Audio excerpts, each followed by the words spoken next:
ঠিক এমন এভাবে তুই থেকে যা স্বভাবে, আমি বুঝেছি ক্ষতি নেই আর তুই ছাড়া গতি নেই।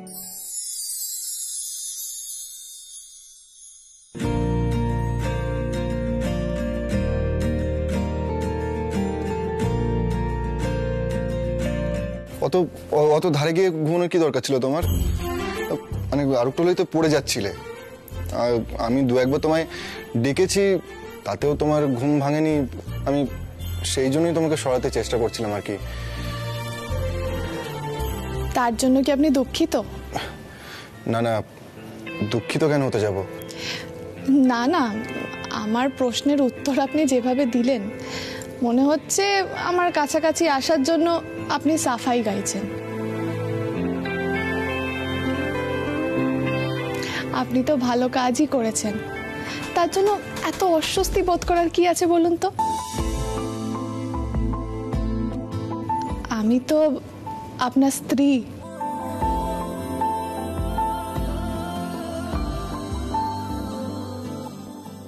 ও, আমি তো ভুলেই গেছিলাম, আপনি আমার স্ত্রী বলে মানেনি না, সেই জন্যই এত অস্বস্তি হচ্ছিল আপনার। ঠিক আছে, এক কাজ করবেন, পরের বার থেকে যখন এরকম ঘটনা ঘটবে আর আপনার ডাকে আমার ঘুম ভাঙবে না, তখন আমার গায়ে জল ঢেলে দেবেন, তাহলে আর কোনো অস্বস্তি থাকবে না।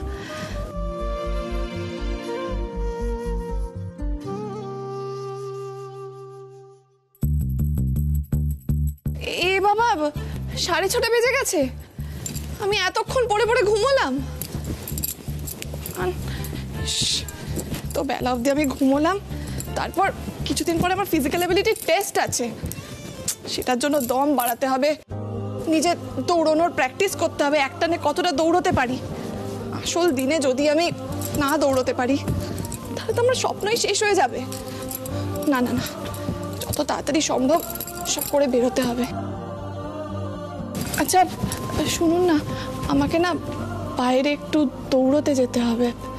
যাও, আমার অনুমতি নেওয়ার তো কোনো দরকার নেই তুবড়ি। আমি তো তোমাকে বলেছি এই ব্যাপারে আমি তোমার পাশে আছি সব সময়।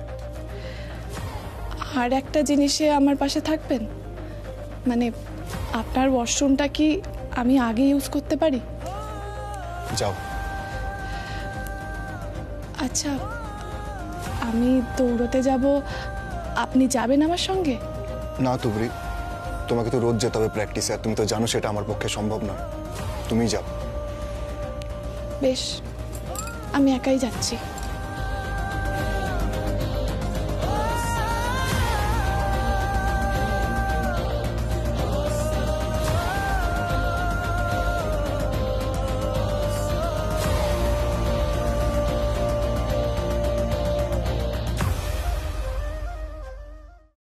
তাহলে কাকিমা সবকিছু মনে থাকবে তো?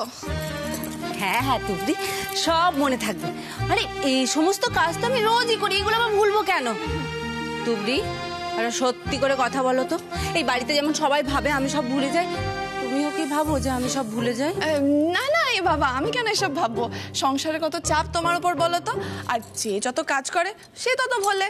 সেটাই তো, এত কাজ করি একটু একটু না ভুলেই যাই, কিন্তু তোমার কাকা ভাবে যে আমি সব ভুল কাজ করি। না না না, সেটা তোমাকে রাগানোর জন্য বলে গো। তুমি এক কাজ করবে, তুমি এসবে একদম পাত্তা দেবে না, তাহলে দেখবে একদিন সবাই চুপ করে যাবে। আসলে কি বলতো, সবাই না আমাকে উল্টো পাল্টা কথা বলে খেপানোর জন্য, কিন্তু আমি কিছু ভুলি না গো, একটু একটু ভুলে যাই, কিন্তু মনে থাকে, আমার সবটাই মনে থাকে। আমি জানি কাকিমা, আমি জানি। আমি একটু আসছি। হ্যাঁ হ্যাঁ, এসো।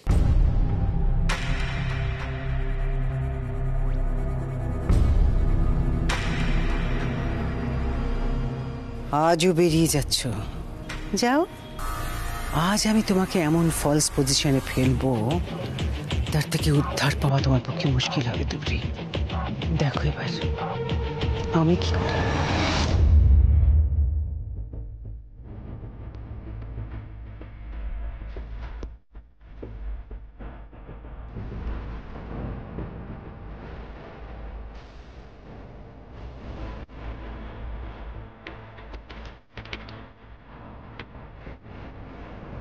আমার আশীর্বাদ সব সময় তোর সঙ্গে আছে।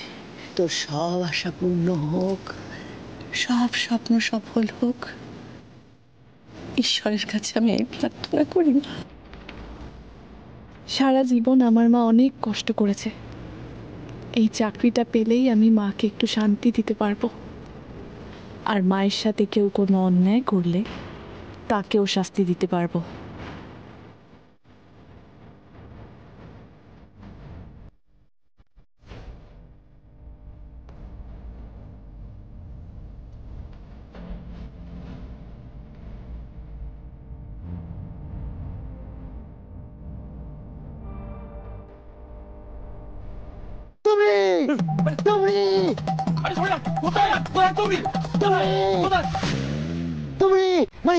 বৌদি বৌদি বৌদি, কলমাদা, হ্যাঁ এসো এসো। হ্যাঁ চলো চলো।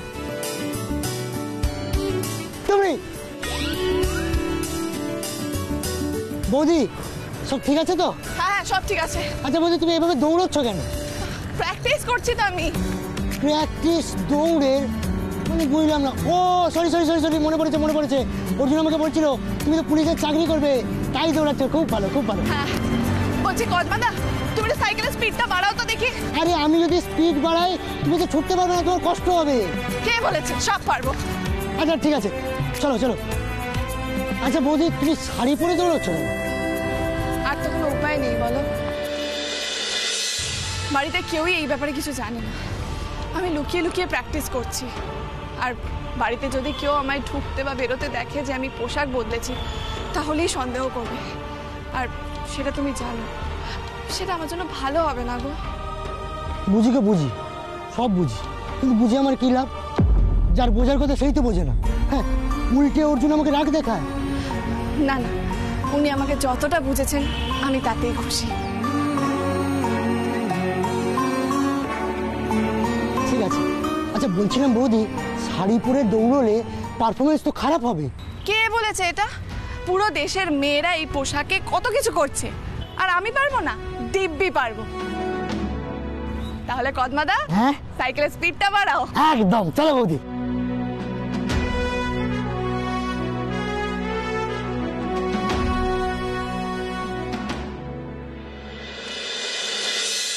ও তুবড়ি খেতে দাও না, তুবড়ি মাদার খেতে দাও, তুবড়ি মাদার খেতে দাও না, ও তুবড়ি খেতে দাও।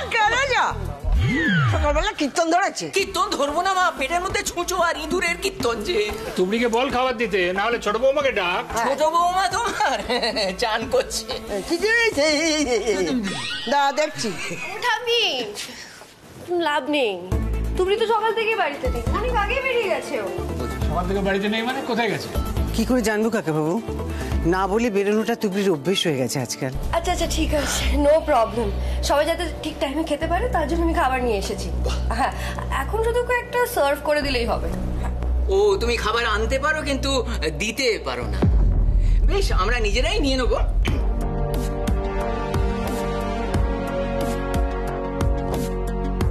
সুধা! থ্যাংক ইউ নিশান। ভাগ্যিস তুমি খেয়াল করে খাবারগুলো এনেছিলে, নইলে আবার সবাইকে না খেয়ে থাকতে হতো দুপুরে। মেয়েটা রোজ রোজ যাচ্ছে কোথায়? সেটাই তো প্রশ্ন কাকাবাবু, যার উত্তর কারো কাছে নেই। দেখুন না, কাল পুজোর দিনেও তো তুবড়ি বেরিয়ে গিয়েছিল। মা, কালকে তো ওকে আমি নিয়ে গেছিলাম। ও, তুমি নিয়ে গিয়েছিলে? আচ্ছা, মানে তোমার ইচ্ছেতে তুবড়ি গিয়েছিল, নাকি তুমি তুবড়ির ইচ্ছেতে গিয়েছিলে অর্জুন? আচ্ছা বেশ, তর্কের খাতিরে আমি যদি ধরেও নিই যে তোমার ইচ্ছেতে তুবড়ি গিয়েছিল, তাহলে আজও কি তোমার ইচ্ছেতেই? না না, হয়তো কোনো কাজে গেছে। না না, সে তো যেতেই পারে, কাজে তো যেতেই পারে, আমিও তো কাজে যাই। ইনফ্যাক্ট মেয়েদের কাজ করাটাকে আমি সাপোর্ট করি, কিন্তু লুকিয়ে কেন অর্জুন?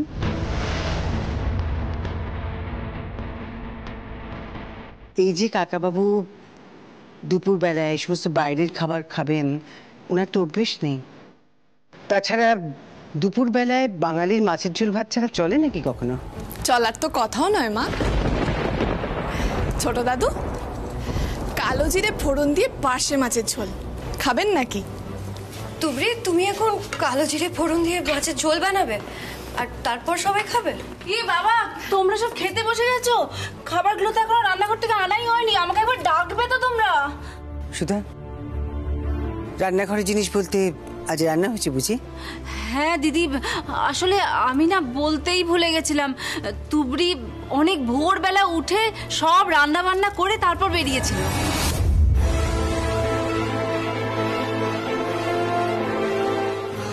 ভগবান, এই কথাটা তুমি এতক্ষণে বলছো? ভুলে গেছিলাম মা, তোমাদের সবাইকে টেবিলে বসতে দেখে। তখন ওর মনে হলো যে এই রে, সবাই যে খেতে বসে গেছে, তুবড়ি যে রান্না করে গেছে। একদমই তাই,